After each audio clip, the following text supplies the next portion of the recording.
Now think back to our acronym, COPS. We've done C, center, O, open. Now we're on P, pull.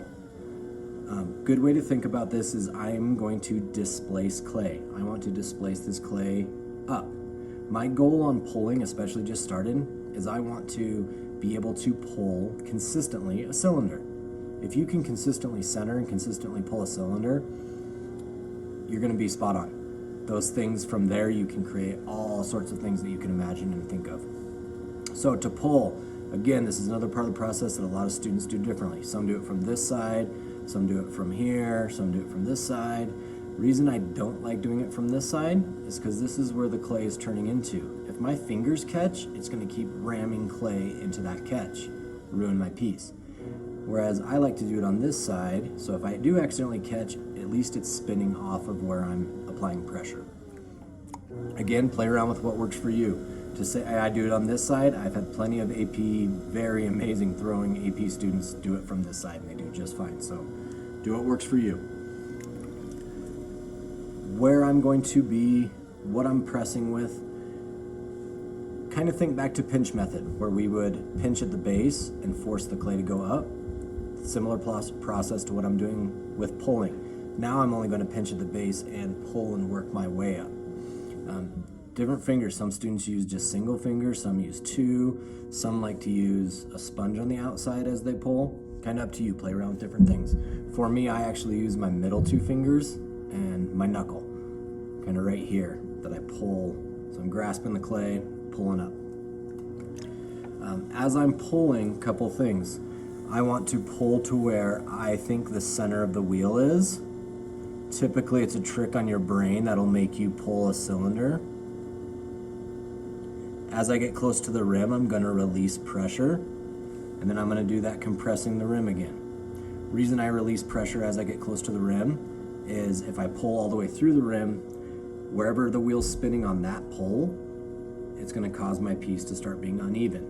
Reason I compress the rim is one, if I get that little bevel again, but it also helps keep your rim even and keeps it from splitting. Because after every pull, I can get thinner at the rim and that can force it to split on me.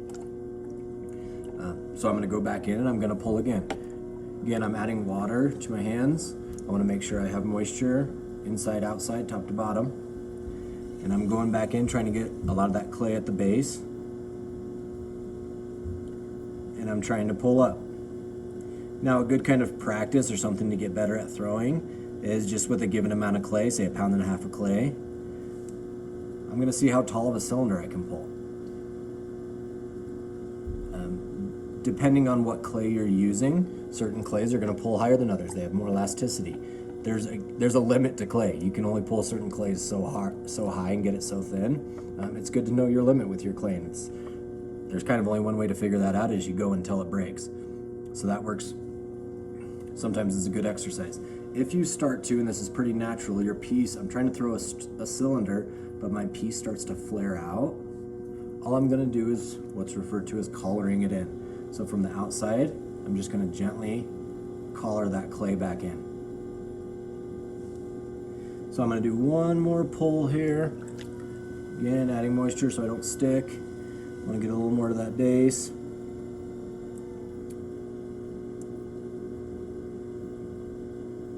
I've gotten it pretty thin now. I don't think I can really go a lot further. I'm going to compress the rim.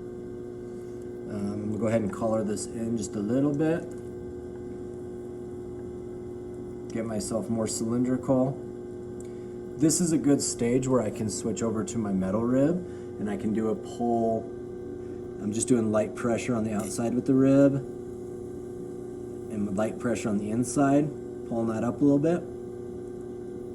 This will get me a little more height out of that pull. Also kind of clean things up, make it a little more cylindrical. We're good. If you've got a ton of water on the inside, this would be when I'd go with the sponge and clean up the inside of that piece. I'm just kind of holding it down there, bringing out that sponge.